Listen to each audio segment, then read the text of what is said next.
Hello दोस्तों, कैसे हैं आप लोग। स्वागत है मेरे YouTube चैनल अक्की की पाठशाला में।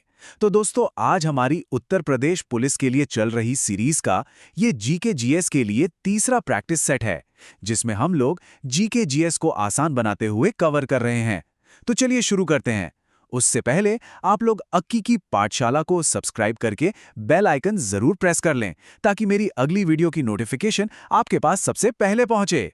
तो आज हम क्या क्या कवर करने वाले हैं। सबसे पहले हम संविधान की नींव को समझेंगे, फिर इतिहास और भूगोल के कुछ पन्ने पलटेंगे, इसके बाद आधुनिक भारत की व्यवस्था पर एक नजर डालेंगे, फिर जाहिर है उत्तर प्रदेश पर खास ध्यान देंगे, और आखिर में कुछ और जरूरी फैक्ट्स देखेंगे। चलिए सबसे पहले शुरू करते हैं हमारे देश की बुनियाद यानी हमारे संविधान से। तो एक सवाल जो हमेशा मन में आता है वो ये कि हमारे संविधान को बनाने के जो विचार थे वो आखिर आए कहां से। चलिए इसी का पता लगाते हैं। ये बड़ा दिलचस्प है। देखिए, हमारे संविधान निर्माताओं ने दुनिया भर के संविधानों से अच्छी अच्छी बातें ली, जैसे कि केंद्र को ज्यादा शक्तिशाली बनाने का विचार, और जो हमारा जीएसटी मॉडल है, ये दोनों हमने कनाडा से लिए हैं। वहीं हमारे मौलिक अधिकार, जनहित याचिका यानी पीआईएल और प्रस्तावना का जो आइडिया है वो अमेरिका से आया है, और समवर्ती सूची ये ऑस्ट्रेलिया से ली गई है। अब भाषाओं की बात करते हैं। देखिए, हमारे संविधान की 8वीं अनुसूची में भाषाओं की संख्या 14 से 22 कैसे हुई, ये 3 स्टेप्स में हुआ। सबसे पहले 1967 में 21वें संशोधन से सिंधी भाषा को जोड़ा गया। फिर 1992 में 71वें संशोधन से 3 और भाषाएं आई, कोंकणी, मणिपुरी और नेपाली। और आखिर में 2003 में 92वें संशोधन ने 4 और भाषाओं, बोडो, डोगरी, मैथिली और संथाली को शामिल किया। अच्छा, अब इतनी सारी भाषाएं और संशोधन याद कैसे रखें? इसकी एक बहुत ही आसान और मजेदार ट्रिक है। 71वें संशोधन के लिए बस नमक याद रखिए। न से नेपाली, म से मणिपुरी और क से कोंकणी। और 92वें संशोधन के लिए बड़ी मौसी, बोडो, डोगली, मैथिली और संथाली। तो पूरी ट्रिक क्या बनी? बड़ी मौसी के लिए सेंधा नमक लाना है ना आसान? चलिए संविधान से आगे बढ़ते हैं और अब थोड़ा इतिहास और भूगोल की दुनिया में चलते हैं, जिसने हमारे देश को आज का रूप दिया है। प्राचीन भारत की एक झलक देखते हैं। एक तरफ थे हमारे वेद, जिनमें सबसे पुराना है ऋग्वेद। पहले 3 वेद यानी ऋग्वेद, यजुर्वेद और सामवेद को मिलाकर वेदत्रयी कहा जाता है। इसमें अथर्ववेद शामिल नहीं है। और दूसरी तरफ उस समय का राजनीतिक नक्शा देखें तो 16 महाजनपद थे, जैसे कि वत्स, जिसकी राजधानी कौशांबी थी, और मगध, जिसकी राजधानी राजगृह थी। अब एक नजर डालते हैं गौतम बुद्ध के जीवन के महत्वपूर्ण पड़ावों पर। उनका जन्म 563 ईसा पूर्व में लुम्बिनी में हुआ।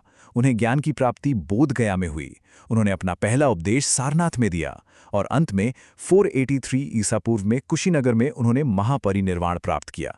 ये चारों जगहें बहुत महत्वपूर्ण हैं। भूगोल में ये चैनल याद करना थोड़ा मुश्किल हो सकता है, तो कुछ मजेदार ट्रिक्स देखते हैं।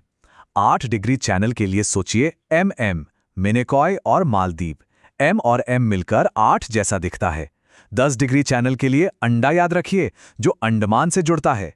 और एक ऐतिहासिक फैक्ट, सिंधु जल संधि, ये 1960 में भारत और पाकिस्तान के बीच हुई थी, और इसमें वर्ल्ड बैंक ने मध्यस्थता की थी। ठीक है, इतिहास और भूगोल से अब हम आते हैं आधुनिक भारत की व्यवस्था पर, मतलब आज का भारत कैसे काम करता है। जीएसटी काउंसिल के बारे में तो सबने सुना होगा, पर इसमें कौन कौन होता है? देखिए, इसमें कुल 33 सदस्य होते हैं, 2 केंद्र सरकार से और बाकी 31 राज्यों और केंद्र शासित प्रदेशों से। और इसकी अध्यक्षता हमेशा देश के केंद्रीय वित्त मंत्री करते हैं। ये केंद्र और राज्यों के बीच सहयोग का एक बढ़िया उदाहरण है। रेड कॉरिडोर, ये शब्द अक्सर खबरों में आता है। इसका मतलब उन इलाकों से है जो नक्सली माओवादी उग्रवाद से प्रभावित हैं। आपको पता है, इस आंदोलन की शुरुआत 1967 में पश्चिम बंगाल के एक छोटे से गांव नक्सलबाड़ी से हुई थी, और इसीलिए इन्हें नक्सलवादी कहा जाने लगा। छत्तीसगढ़ और झारखंड जैसे राज्य आज भी इस आंतरिक सुरक्षा चुनौती से जूझ रहे हैं। चलिए अब बात करते हैं हमारे देश के सेंट्रल बैंक RBI की। कुछ फटाफट फैक्ट्स। इसकी स्थापना 1 अप्रैल 1935 को हुई थी, और 1 जनवरी 1949 को इसका राष्ट्रीयकरण हो गया। मतलब ये पूरी तरह से सरकारी नियंत्रण में आ गया। और इसका लोगो वो भी बड़ा खास है, जिसमें एक ताड़ का पेड़ और एक बंगाल टाइगर है।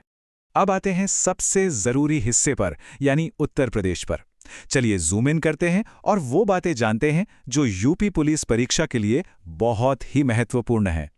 तो उत्तर प्रदेश के बारे में क्या क्या जानना जरूरी है? यहाँ का प्रसिद्ध शास्त्रीय नृत्य है कत्थक और इसके मुख्य घराने लखनऊ, जयपुर और बनारस में हैं। दुधवा नेशनल पार्क लखीमपुर खीरी जिले में है, ये याद रखिएगा। और हाँ, उत्तर प्रदेश पुलिस का नारा है सुरक्षा आपकी, संकल्प हमारा, और इसका मुख्यालय लखनऊ में है। और आखिर में एक रैपिड फायर राउंड, कुछ ऐसे तथ्य जो अलग अलग विषयों से हैं पर उतने ही जरूरी हैं। 2011 की जनगणना के हिसाब से जनसंख्या घनत्व को देखिए, कितना बड़ा अंतर है। पूरे भारत का औसत 382 व्यक्ति प्रति वर्ग किलोमीटर है, वहीं बिहार में ये 1106 है और दूसरी तरफ अरुणाचल प्रदेश में सिर्फ 17। जमीन आसमान का फर्क है। ये हमारी रोजमर्रा की साइंस है। सिरके में होता है एसिटिक एसिड, दही में लैक्टिक एसिड, और हाँ, जब चींटी या मधुमक्खी काटती है तो जो जलन होती है वो फॉर्मिक एसिड की वजह से होती है। ये सब जानना बड़ा काम का है। न्यूटन के नियम सुनने में भले ही भारी भरकम लगें, पर हैं बहुत सीधे। पहला नियम, जिसे जड़त्व का नियम भी कहते हैं, वो बस ये कहता है कि कोई चीज़ तब तक नहीं हिलेगी या रुकेगी जब तक आप उसे धक्का न दें। और तीसरा नियम यानी क्रिया प्रतिक्रिया तो और भी आसान है। आप दीवार पर जितना जोर से मारेंगे उतनी ही चोट आपको लगेगी। तो इस सारी जानकारी के बाद मैं आपको एक सवाल के साथ छोड़ना चाहता हूं। इतने सारे तथ्यों के बीच ज्यादा जरूरी क्या है? सिर्फ जानकारी का होना या फिर उससे लंबे समय तक याद रखने का सही तरीका? इस पर जरूर सोचिएगा।